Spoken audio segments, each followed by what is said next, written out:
to Conversations with Dr. Stephen Greer. This is the World Puja Network, and I'm Dr. Greer, and I'd like to thank the folks there for hosting our group every couple of weeks to bring you updates on what we're doing with CSETI, CSETI.org, and DisclosureProject.org, and the OrionProject.org. And we have a really interesting show. I know many of you have been seeing in the media, even in the mainstream media, the saber-rattling, trying to scare people about an upcoming alien invasion sort of scenario. And we're going to be discussing this and exposing it for the complete fraud that we know it to be. And I'm going to be joined today by Dr. Ted Loder, who's Professor Emeritus at the University of New Hampshire and also a science advisor to our projects and a dear friend and someone who's been involved with our work since he attended the congressional briefings that CSETI organized and Disclosure Project organized in 1997 in Washington, D.C. for members of Congress and the Pentagon and White House staff. So, Dr. Loder, thank you for being here. Well, it's a delight, pleasure to be here, Steve. This should be fun, interesting. Yes, indeed. Well, you know, in a UK paper, as many of you may have seen, referenced on my blog, which is Dr.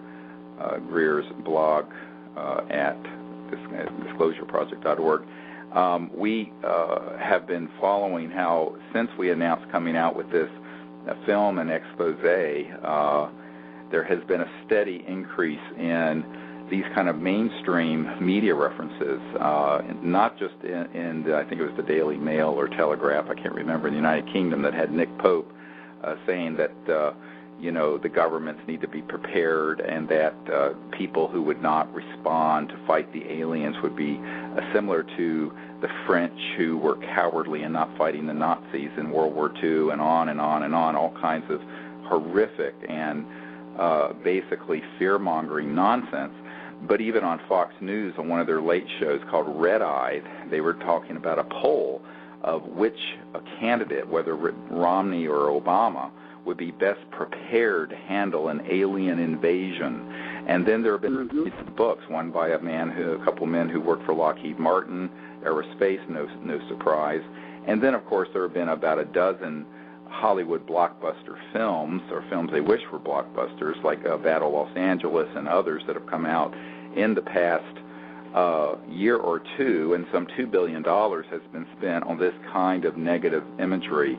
And what we want to do is sort of expose what the agenda is behind that so that we're not fooled again. So that's really what we're going to be focusing on, because while many people look at this subject and they, of course, bring to it their own worldview, there are some really powerful vested interests that, instead of uniting the world in the idea that we're not alone in the universe, and some concepts that would really move our society forward, such as new energy and technology and universal peace and higher states of consciousness, that what they really want to do is unite the world around a military oligarchy and a military, industrial, financial, laboratory, intelligence complex, so that they can keep the world kind of cowered in fear for the next big threat.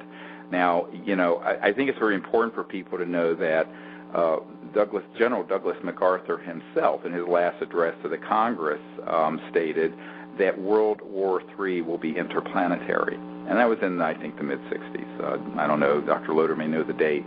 No, I don't, but I know I've heard that same thing. Yeah, well, it's in the congressional record, and this is not a theory. And this is something which then, of course, Wernher von Braun, who, of course, invented the Nazis' V-2 rocket, told Disclosure Project witness Carol Rosin, when she was working as his spokesperson for the last 4 or 5 years of his life, that the agenda had been to have the military-industrial complex extend and prolong the Cold War, that would then be followed by global terrorism and nations of concern. And this was before 9/11, by the way, when we came out with this. And that would go on for a while, but that the big trump card they were holding back, and have been for 50 years, is to roll out a hoaxed, false flag alien invasion. And that's, unfortunately, what we're on the eve of seeing these megalomaniacal people do. So now, if I can throw something in there, Steve, for a second, because yes, when Carol Rosin was speaking to Werner von Braun, there was a terrorist threat you mentioned, but in between there, it was supposed to be followed by asteroids or Planet X or some sort of threat from outer space, sort of a natural threat. And I wanted to point out that there's an awful lot of buzz, if you will, on the Internet going on right now as we speak about the possibility of asteroids hitting the planet, about Planet X, and a whole bunch of stuff. And, right. Of course, then Werner von Braun said after that would be the alien invasion. So this thing is right on following the playbook. Absolutely. And he said to her, Carol, it will all be fake. Yep. Anyway, I just wanted to add that in there because it's another dot along what's happening today. Go ahead. No, you're right, and I think it's very important to point that out. And in fact, this has always been one of the justifications for the Reagan Star Wars or SDI initiative. But even before that, we have had military and corporate witnesses that are part of the Disclosure Project, and you can go to disclosureproject.org and see the videos and get the books and what have you there, or get links to them. And what's interesting is that all through that period, even by 1965, we had classified black projects putting platforms up in space that had advanced electromagnetic weapons on them to target extraterrestrial vehicles, trying to provoke this kind of drama. And this is a sort of an agent provocateur role that these very classified projects have been engaged in for well over 40 and maybe 50 years or more. In fact, there's good evidence from an FBI memo that was sent for the Guy Hotel, who sent to J. Edgar Hoover after the event in Roswell, that event was the result of a quote-unquote euphemism here, high-powered new radar dome or radar array that caused these two ET craft to lose their electromagnetic guidance systems and crash into each other, one going down northwest of Roswell, New Mexico, and the other one traveling on a trajectory and impacting near Socorro. And that's the famous Roswell event that very few people understand. You don't come through interstellar space and just kind of run out of gas and crash. That was the only nuclear bomb squadron in the world. And my understanding from intelligence sources is that we had, in fact, put a scalar or longitudinal type weapon system in this, what looked like a radar array that they switched on and caught these ET vehicles that were seeing what we were doing with our top-secret nuclear atomic bombs. In 1947, that was the only atomic bomb squadron in the world, was the 509th Squadron there in Roswell, New Mexico. And as we have from other disclosure witnesses, apparently these interstellar civilizations have been very concerned since the nuclear era of us destroying this planet and perhaps becoming a threat to other worlds eventually, if not currently. And so this sort of provocative behavior that's been done in clandestine programs goes back at least to 1947, but really picked up steam in the late 50s and 60s with the development of more technologies that are still classified above top secret black. And now, of course, they're trying to provoke a situation through mass media hysteria and the movies of there being a threat out there, so that instead of there being, and this is what I wrote about back in the 90s, is that we need disclosure, but whose disclosure? What we don't need is a disclosure that's based on the same foxes that have been guarding the hen house, scaring people through a false flag operation so they aggregate more power, not just from the Western countries, but from the whole world, like in the movie Independence Day, where the world, quote-unquote, unites around an alien threat, because that would be the ultimate trump card to play. Werner von Braun warned about it. Douglas MacArthur flat out said it was going to happen on the floor of the well of the Congress.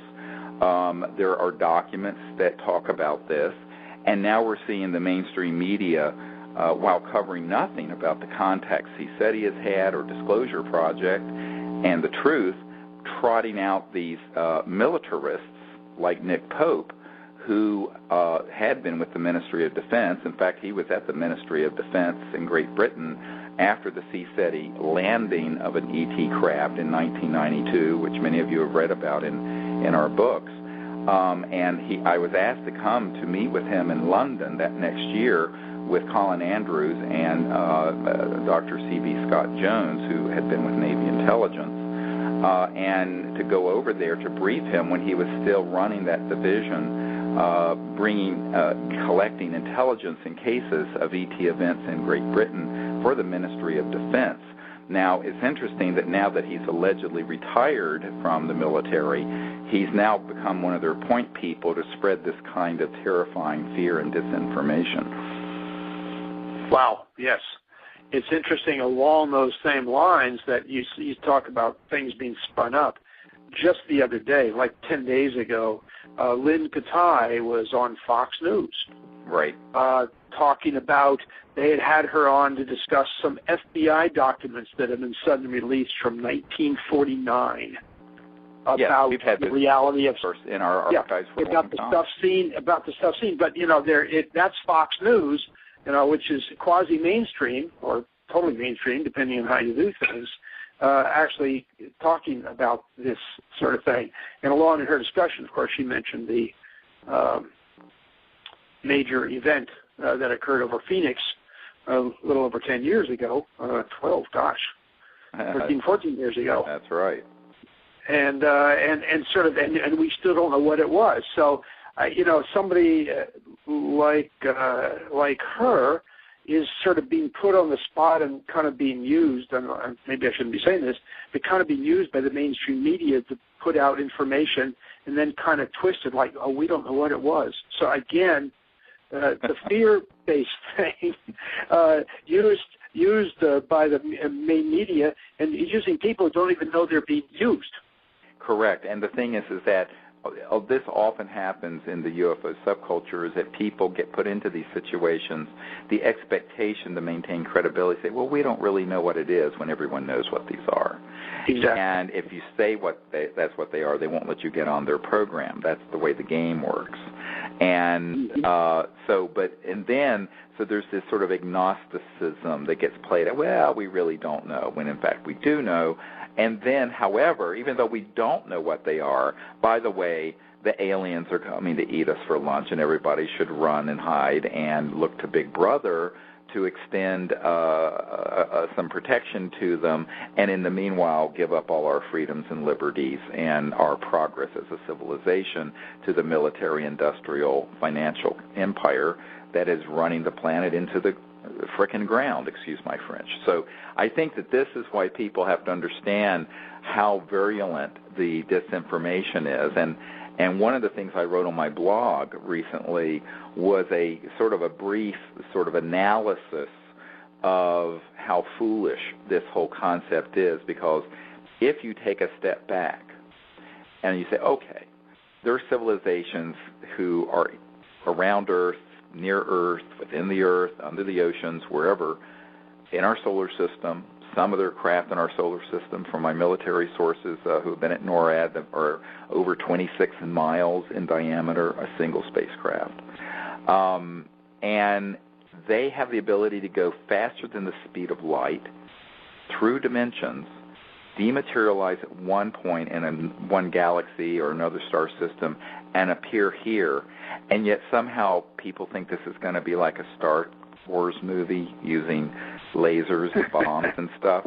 And the point I always make to people, back in 1993, I was asked to do a briefing for the Foreign Aerospace Science and Technology Center, which is what it was called. It had been the Foreign Technology Division of the U.S. Air Force at Wright-Patterson Air Force Base. And Commander Miller and I went there with another person to provide a briefing to Colonel Canola and an intelligence officer, Bruce Ashcroft, who to talk about this. And this meeting was set up under orders from the head of intelligence for the Joint Chiefs of Staff for the Pentagon, who had to override the base commander and order the head of the Air Force intelligence to make the meeting happen, and that is all true. Now, when we got there, one of the things that, of course, the usual canard that's brought up is that, of course, they wouldn't acknowledge or deny that they had all these materials from the Roswell crash or anything else, but the colonel said, well, what if these civilizations, if they're out there, of course, they always have to qualify it in the hypothetical because, they're trained to professionally lie. I always say, how do you know they're lying? Their lips are moving. It's like a politician.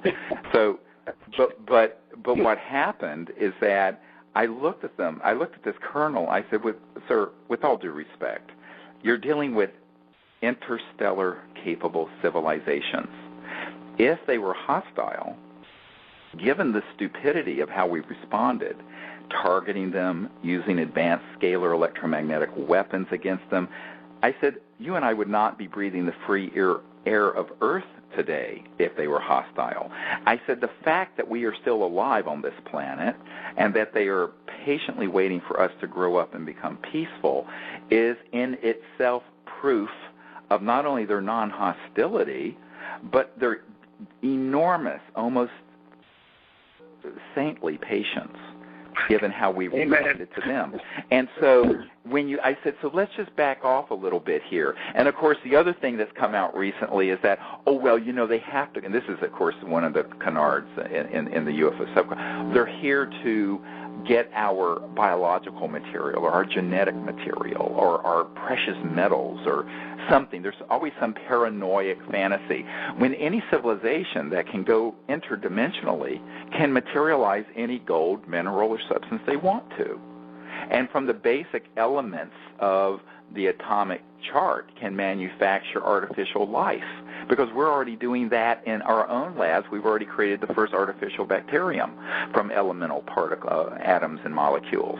In Earth labs that are acknowledged in the mainstream scientific media. So what you find within the UFO research community as well as the mainstream media is an ignorance about science. It just beggars the imagination, Ted. I mean, it just really beggars the imagination. Yeah. Along the similar lines, again, the disclosure stuff. A woman who's been involved, a doctor, PhD, been involved for years with the SETI program, Jill Tarter. Right. It was the head of SETI. She's now stepped down to, I understand, deal with raising money for the project. Right. Now, this is an interesting story because today, as we're speaking, this morning, NPR, National Public Radio, we had a little piece on Jill Tarter. Right. About this woman had studied and got a PhD, was an interest, the usual sort of personal view on things, et cetera. Now, it's interesting because I interacted with her a number of years ago and asked her if they might want to be looking here on planet Earth because of all the evidence that we have of having been visited and being visited. And she stated to the several hundred people or whatever it was at this conference presentation that there's absolutely no evidence we're being visited or of UFOs visiting the planet. Next question. Now, what this does is it kind of begs the question. This woman, who PhD, studying extraterrestrial, the process, if you will, of trying to communicate with ETs, and here she says there's absolutely no evidence. So either she knows about the evidence and is lying to the audience in order to further her own agenda of raising money to put in radio transmitters, A, or B, she doesn't know about any of the evidence, and why on earth is she the head of the program designed to look for evidence, if you will. So it's a can't-win sort of situation, and one has to be wary of people in positions like that who are making those sort of statements towards the public have kind of lapped up, I'm afraid. Well, and the really mainstream media have these people trotted out to them as the authority figures, but they're all carrying water for these classified projects. Back when we did the Disclosure Project, and by the way, SETI means the Search for Extraterrestrial Intelligence that Carl Sagan and others were involved in founding, and Frank Drake. CSETI, our organization, is the Center for the Study of Extraterrestrial Intelligence. We're studying them because they don't need to be searched for. They've already been found. So CSETI.org is our organization. The search for extraterrestrial intelligence, just to give you a little story, some years ago, back in the 90s, there's a PhD researcher at NASA Ames, which is in California, who named Dr. Richard Haynes. And Dr. Haynes actually, after I had introduced the concepts of close encounters of the fifth kind, which is when humans initiate contact with these civilizations, which all of you who listen to this show are familiar with. And if you're new to the show, you can go to cseti.org and see what we do. But Dr. Haynes did a book on this, but while we were working on that, he told me a story that was quite interesting, that in the early days of SETI, not CSETI, but Search for Extraterrestrial Intelligence, with Jill Tarter and these folks, that it was based for a time there at NASA Ames. And he was in the same area or building.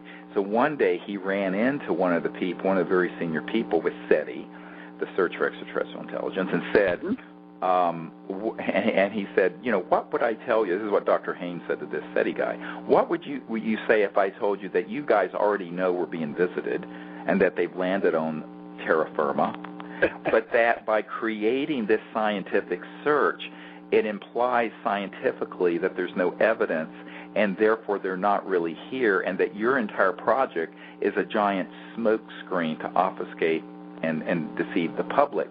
And the man looked at Dr. Haynes and winked at him and said, well, Dick, I'd say that you're a very smart man.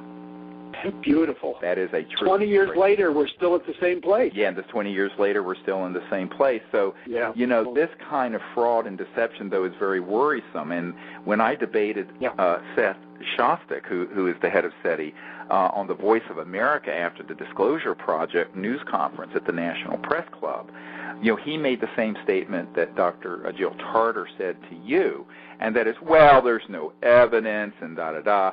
So we had there with me in the studio John Callahan, who was the head of active investigations at the FAA, the Federal Aviation Administration, and he was there when in the early 80s there was this Japan Airlines jet, cargo 747 over Alaska, that came across one of these massive ET craft that was the size of a battleship, and that was moving non-linearly, disappearing and reappearing all around it. It was on radar, and he was the third highest ranking person at the FAA and was called into briefings with the CIA and Reagan's FBI folks and someone from Reagan's science office. And he's one of our disclosure witnesses, and it's there for the whole world to see. So this is one case of like 3,500 pilot cases we have. There are 4,000 landing trace evidence cases. And so I said a few things like that to Seth Shostak, and I said, you have a man sitting here who is one of the highest officials in our FAA who has this evidence and has now given us the radar tapes and the digital printouts of the event and the pilot's report and the reports from the military pilots that were scrambled, and you're saying there's no evidence? What do you mean? So, he couldn't say anything. So what you find with these people, and so this is what's worrisome. There's this combination. On the one hand, oh, it doesn't exist. On the other hand, oh, but if it is out there, they're going to come and eat us for lunch. Neither of the arguments holds any water. And what they're doing is that they're, on the one hand, they're trying to delay the information until they've done enough psychological and subliminal preparation to brainwash the public that if they do announce they're here, that people react not out of universal peace and a wonderful moment of the earth realizing we're not alone in the cosmos, but in cowering fear. And in that fear, just like the Patriot Act, we'll just give up all our liberties and freedoms to this fascistic cabal of kleptocratic, misanthropic people who have hijacked our civilization for 50 years. So I think this is, excuse me for being so blunt, but I'm not known to mince words, but that's really, folks, what's going on. So when you see this stuff being trotted out, just let everyone you know this is all a hoax. There is no threat from outer space. And let's add a little to that. Back in 1997, Dr. Loder, you were there. We did briefings for Congress. Yep. And you represented, well, tell people, you were representing... Well, I represented the governor, the state of New Hampshire. I was appointed by the governor, who's now a senator, Jeanne Shaheen, to represent her at this briefing in Washington, D.C. It was a tremendous experience for me, eye-opening, and just as an aside, I wrote a, 6 or 7 page or more report with all the accompanying documents, and they all went to the governor's office, and that's the last we heard of that.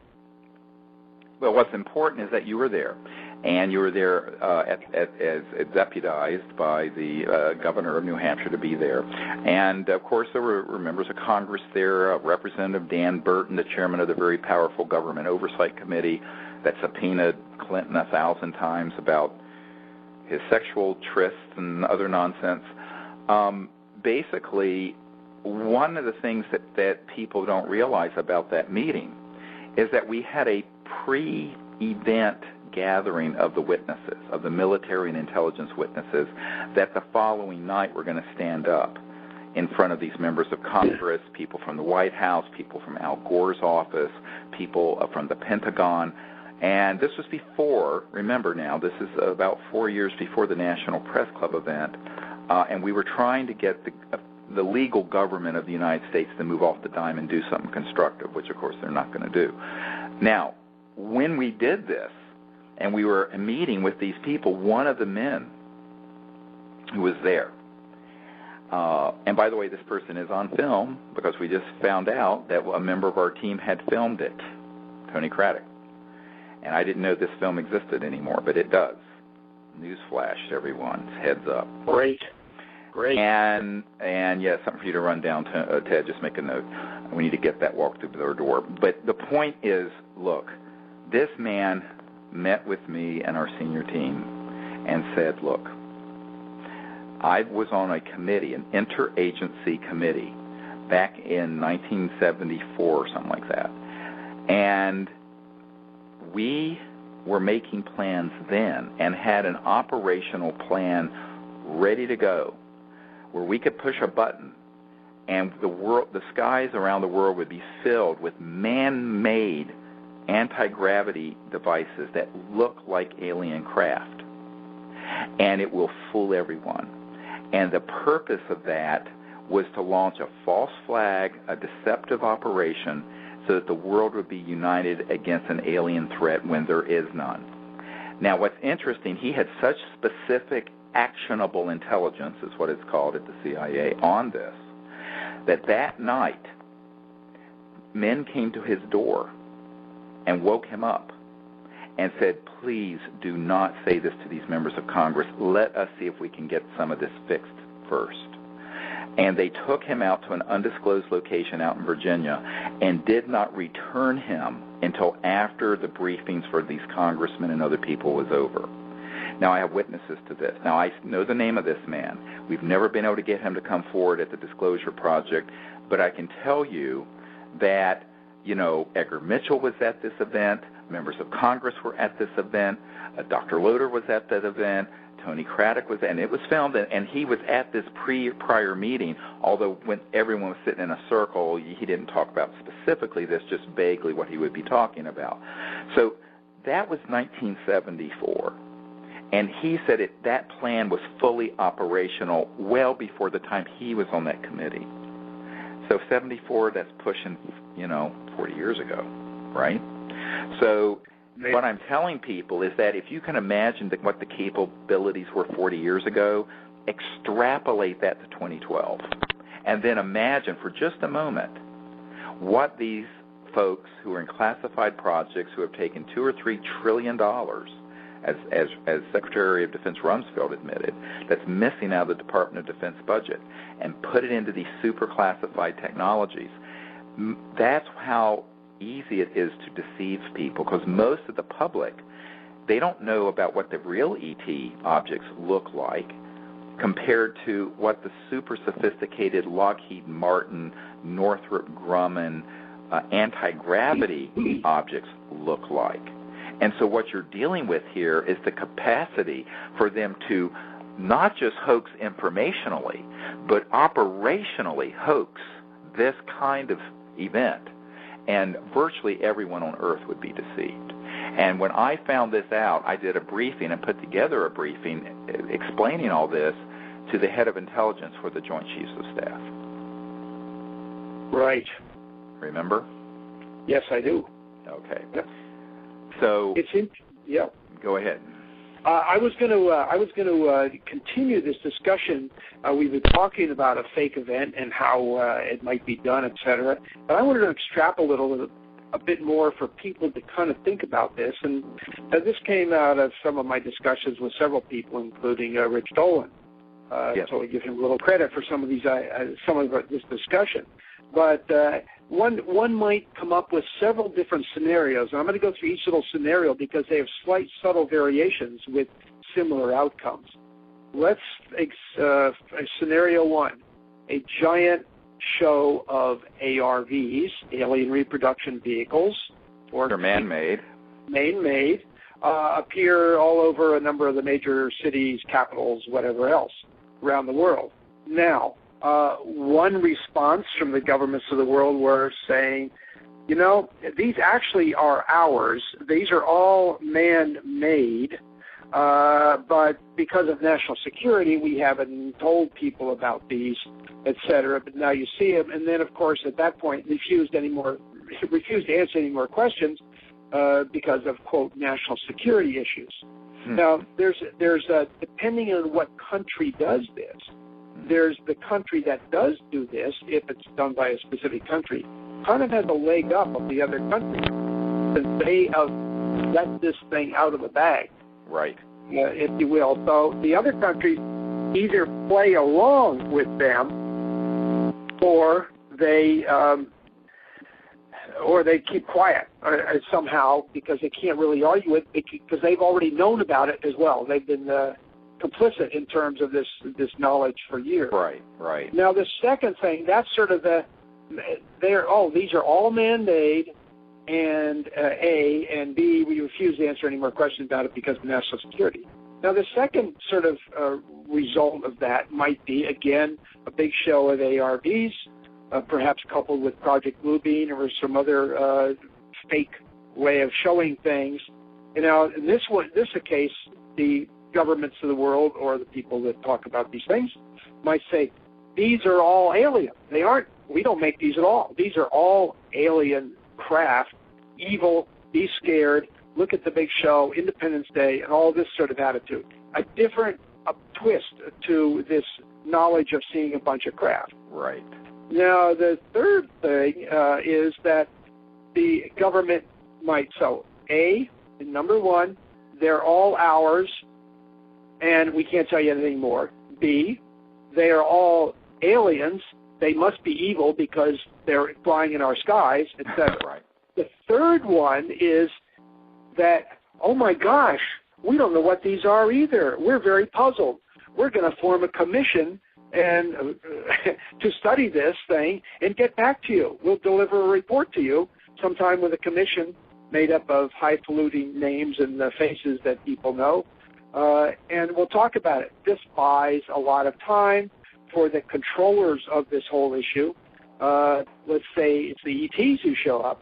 It buys time for everybody. So the amount of spin, information shaping, as it's known as, that would go on to this would be prodigious. Now, one expect our president or everybody else's president to say such things, or their spokespersons say such things. If the Earth is really under threat, we have the capability to respond. Our military has a plan. Right. And significant capabilities. Don't worry, go back to sleep, or that sort of approach. So don't worry, nothing to see here. And meanwhile, the other thing that the world leaders might say, or our president might say, well, we, the world leaders and the United Nations, are in constant communications. We have plans of action, are coordinated to provide security for world citizens. So there's a number of scenarios. So I'm I'm going through some of these, so when something like this ultimately happens, please, as an observer, keep your eyes open and your brain open to try to analyze, now, what is really going on? What am I really being told here? And what are the reasons that I may be told this? It's not what it appears on the surface. That's all. Exactly. And this is something that you have to have a great deal of expertise to know the difference. Is it, as I always say, is it real or is it Memorex? And one of the things we do when we take people out on these CSETI expeditions, and of course, when Dr. Loder came out to one some years ago out in Joshua Tree, and we had just set up, and here this a trans-dimensional ET craft just materializes in the sky underneath a very large 2/3 full moon and floats underneath the moon and then disappears. And of course, he's just going, "Oh my God!" I said, "Well, yes, this is what we do." It was awesome. It was awesome, and that's very different from how when you see these ARVs up close and they look like, you got rivets, you got seams, it looks like a piece of machinery, and it is, and it's something man-made. And then there's some things that you really don't have enough information on to know, is it ours, is it theirs? But most people who even talk about the quote-unquote UFO subject, and I've always said UFO, that term was only invented after they knew that they were not unidentified and they did not fly in any normal aerodynamic sense of the word fly, and they weren't UFOs at all. They're either ET craft or ETVs, extraterrestrial vehicles, as they're called at the National Security Agency, or they're ARVs and anti-grav devices that began to be experimented with back in the 40s, in point of fact, even by the Germans back during World War II. So, and all the way back to the 20s, we have T. Townsend Brown and others that were doing various high-voltage experiments resulting in this kind of anti-grav or lifter or mass cancellation phenomenon. Anti-gravity is actually a misnomer.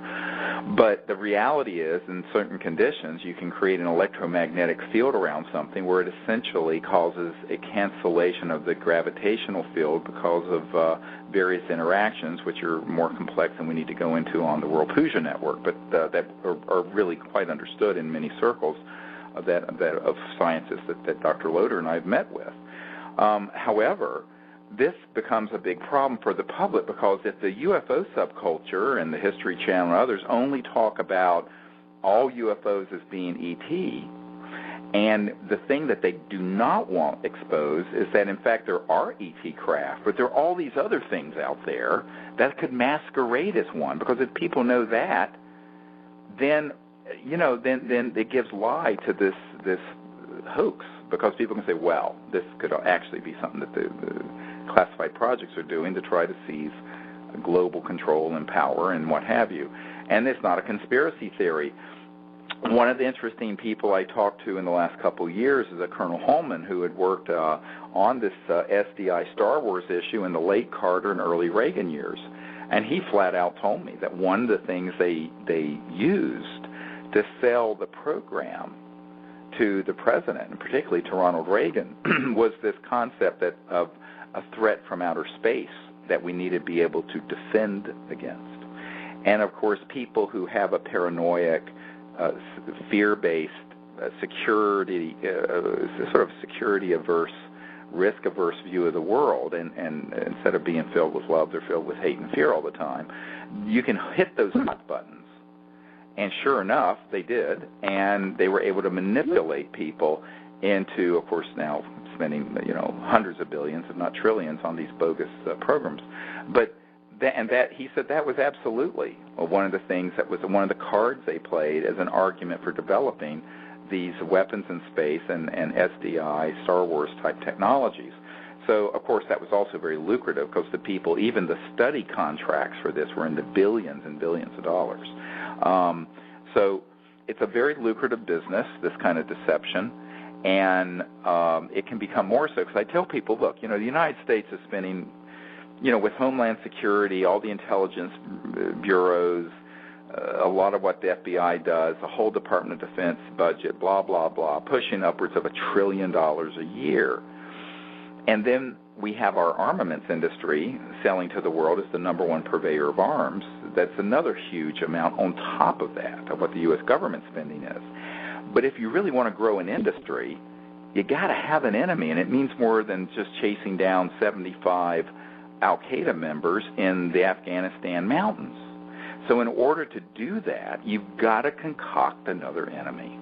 And the enemy they want to concoct, where they can then justify these kind of obscene expenditures while half the world is starving and doesn't even have anything coming, is this threat from outer space. And it not only is to support the defense industries and the war profiteers, it is also there in order to control the masses in their thought thinking, their consciousness, their mind. Because, fear is the mind killer. Look how people took leave of their senses after 9/11, regardless of whether you think and how that happened or not. People just went bananas, and then we go rushing into Iraq, which had nothing to do with 9/11, it's been proven, and we spent $1 trillion on that war. And it's still a mess. And it's still a mess. I mean, we're still spending, hundreds of billions of dollars a year on nonsense. So the reality is that, not that there aren't any security and defense needs that are legitimate, there are, but I'm just saying so much of this ends up being manipulated, just like in the Gulf of Tonkin in Vietnam. And everyone who's studied history knows that that was an event that happened that was designed to stage an attack on our assets in the Gulf of Tonkin so that the politicians would be forced to greatly expand the Vietnam War. And this has been proven historically to be a complete deception and manipulation. So when I talk about these false flags, it's like a cosmic Gulf of Tonkin that's been planned for over 50 years. And what you're seeing now through things like from Nick Pope, and that you're seeing through these things on Fox News, and that you're seeing in the mainstream media and some of the books coming out, and never mind the plethora of rubbish coming out of Hollywood, and the video games that are all, horrible aliens that we have to chop their heads off and blah, blah, blah, is this plan. And people have to understand how deeply embedded it is in the human psyche to be prejudiced and afraid of otherness. This is the root of tribalism, racism, and most of the wars in human history. And what they really want to do is then do caricatures of the ETs as these sort of horrible creatures that are always portrayed in a way that's very frightening, so that people will hate them and fear them enough to give power to a bigger statism, a military statism. And this is precisely what Adolf Hitler did and his propaganda machine, Goebbels and others, when they were trotting out all the falsehoods about Jewish people and gay people and every other kind of person, gypsies, whoever they could round up and stuff into a concentration camp. They used these sort of images and this kind of propaganda. And really what's going on with the folks doing this, some of them under the guise of New Age community people with the good and the bad aliens, some of it within the UFO subculture, some are doing it wittingly, and some of them, I know for a fact, are on the payroll of somebody. And what you find as you begin to deconstruct this is that it's like the old man in The Wizard of Oz pulling all the handles, scaring the bejeebies out of Dorothy and her friends. And you pull the curtain back, and you just see this decrepit dinosaur of a military mindset and a world domination mindset with a few hundred kleptocrats who are hell-bent on maintaining control of the planet and don't want to go into the good future that's awaiting us. Because one future is what we're talking about now. But shifting a little bit, let's see what the actual future that we can manifest is. Bringing out new energy systems where the world is free of poverty within a generation, getting rid of all pollution, disclosing this information and making open, peaceful contact so that in the next dozens to hundreds of years we become an interstellar, peaceful civilization, and where not just the sky is the limit, but the infinity of space and time and other dimensions is open to us. So that's one choice. The other choice is this sort of apocalyptic nonsense that is being designed by people who have a lot to benefit from people being afraid. So as they said in the old song from the 70s, whatever, the Who song, don't be fooled again, or we won't be fooled again. I hope we won't be fooled again. My concern, because I've seen this happen, we've had Disclosure Project materials and witnesses hijacked by people who then repackage them into things saying, see, they invaded our nuclear weapons facilities. And the guys that I actually were there said that they felt that the message coming from the ETs, when these ET craft were there, was that they were very concerned we would destroy ourselves, and they thought the Earth was worth saving and humanity was worth saving, and that they were basically saying, look, don't go to mutual assured destruction and destroy this planet, but if you try to, we can intercept these weapons and stop you from destroying the whole planet, because their intentions are completely enlightened and benign. So, but what I found in the last decade is that there have been people who've hijacked the very top secret military witnesses and documents, repackaged them, and spun them in the same way that Nick Pope has spun this tale in this newspaper recently in the United Kingdom. And so I think that we have to be very clear that we need to find our voices and speak the truth about this, expose these deceptions and lies for what they are, and beyond that, give another vision. Here's another vision. Peaceful, open contact. And he said he's been doing this for 22 years. We're going to be at Mount Shasta next month. Unfortunately, that expedition is kind of oversubscribed or fully booked at this point. But we'll also be in the desert of California in November. And we're going to go out, and people who want to come are welcome to come with us. We're going to take people out, teach them how to remote view with consciousness, teach them the Vedic cities, SIDDHIS, teach the techniques of contact and make contact. And we do, and we will. And what you're going to see in this process is that every single person, by virtue of being awake, being conscious, if they have this clear and pure intent, can make contact. And these civilizations are so eager to have humans do this instead of doing all this other fear-mongering. They're looking for a few good humans, to use a phrase, to take another approach to this, because no problem has ever been solved from the consciousness that created it. We're not going to be able to go into this whole new era dragging in the sort of fear and divisiveness and us versus them mentality that has brought the world to the brink of extinction today. And so these ETs are looking for people who will be ambassadors to the universe.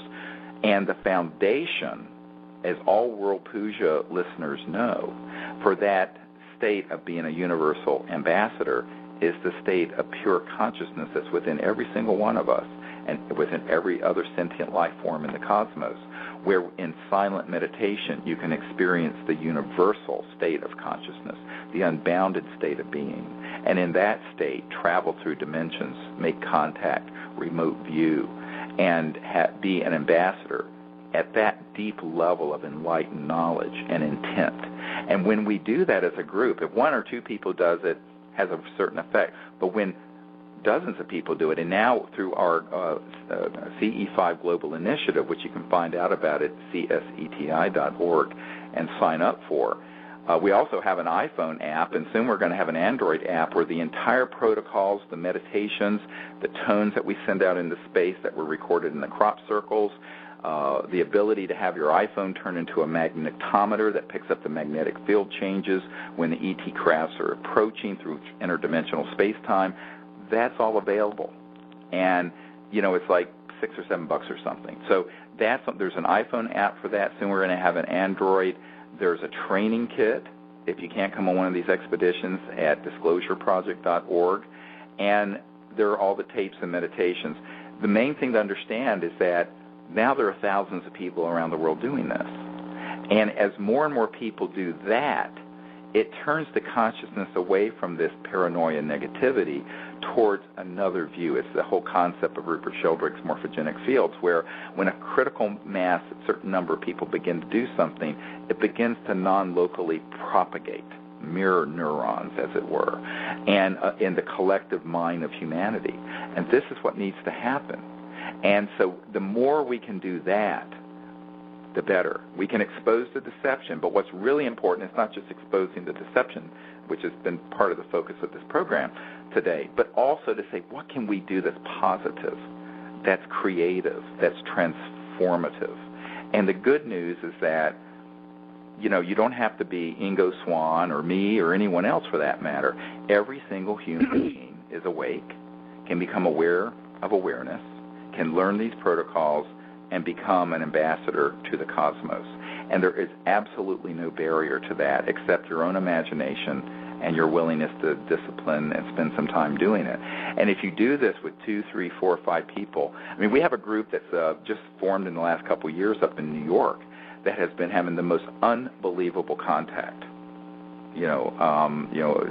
Dr. Marilyn and Diane and these, and it's just, I mean, people from all walks of life, and they get together pretty much on a monthly basis, and they have the most amazing things out at their farm out in upstate New York, and anyone can do this.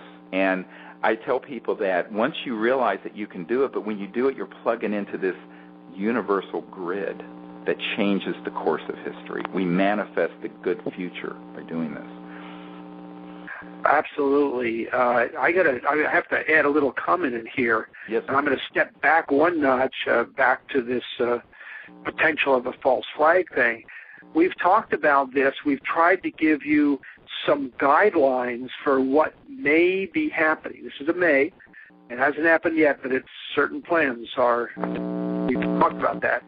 But what I would hope that you would do as a listener to the World Puja Network and the follower of what we're talking about here is that if and when something does happen, there is a major event, false flag event, that you're wise enough, having heard our discussion, to understand what's going on, and that you are an ambassador, if you will, to other people around you who don't understand what's going on, right, to tell them, explain, be a teacher, and give other people who are sitting there perhaps scared or just believing the media to explain what's really going on. And that's so important because there's only a few of us, but if there's thousands of people listen to World Puja Network, thousands, and if that 1,000 can go out and hit more thousands, it can expand the knowledge so the people will not be fooled.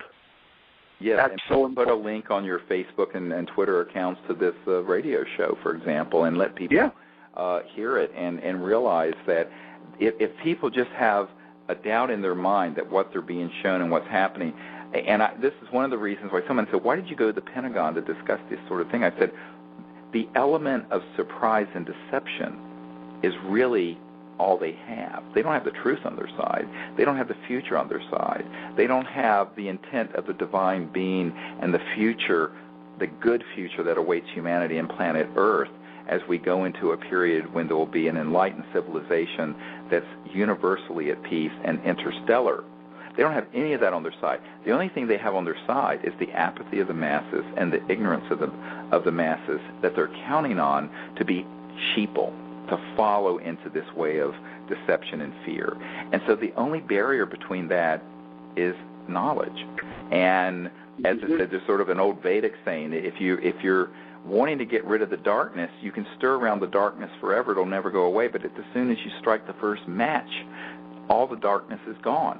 So it's about putting the light of knowledge onto this subject. And so you're right, Ted, every person can understand this and describe it and then take it one more step and say, in fact, why don't we go and become emissaries of peace, universal peace, as ambassadors to these civilizations? And, I just got a report from a group we have up in Quebec, Annie and all those folks, Ted, that met with up there in Montreal. They're wonderful people, and they were up at Lake Edouard and had the most amazing contact experiences.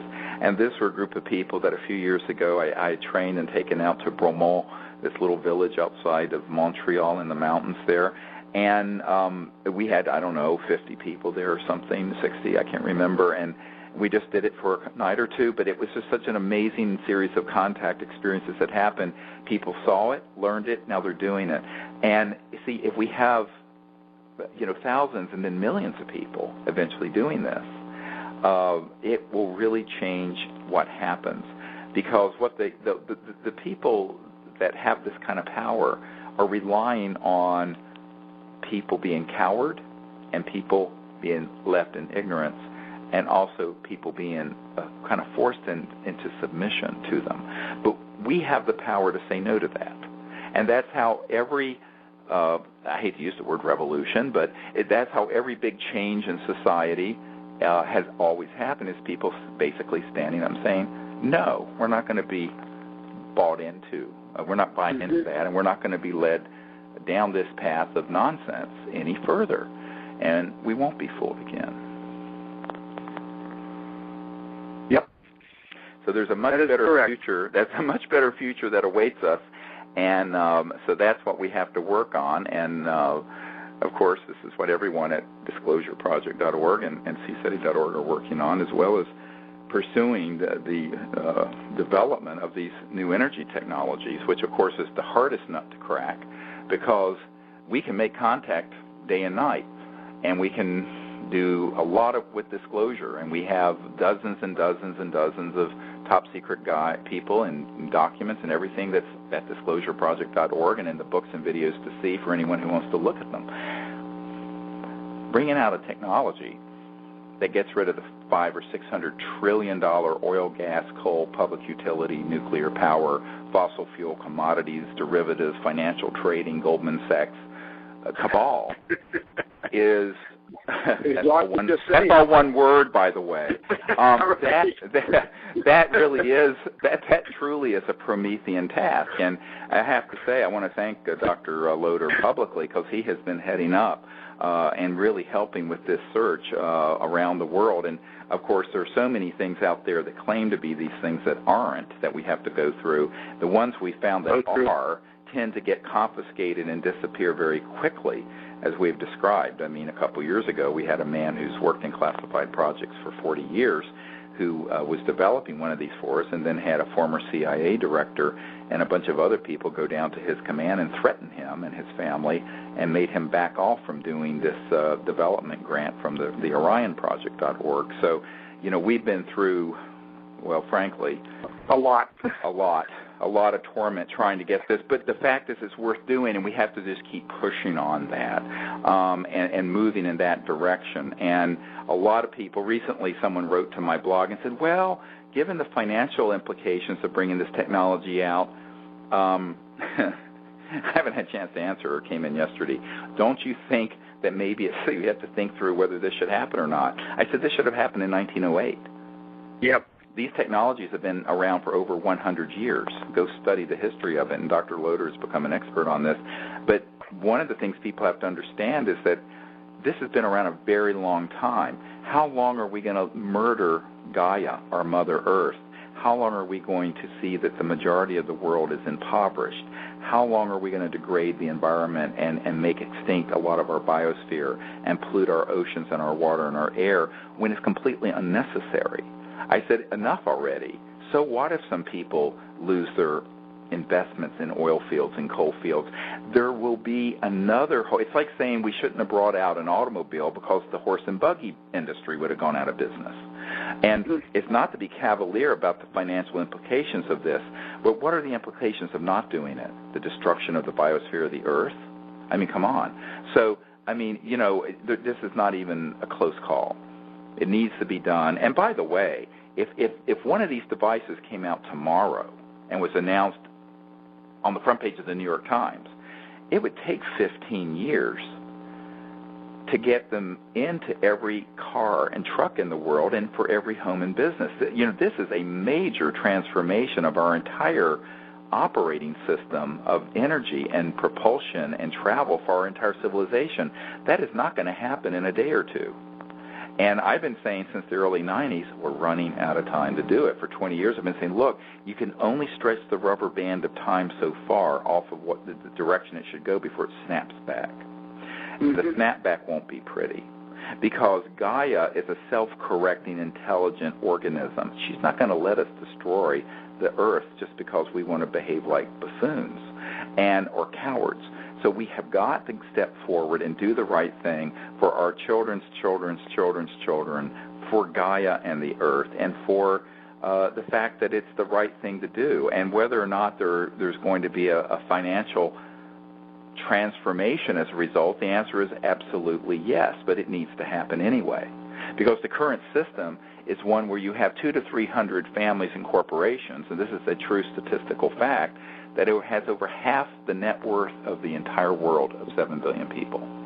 So this is not a just and equitable situation on this planet, and it's only getting worse. Which is partly why we're seeing the whole system at present crumbling before our very eyes. Exactly.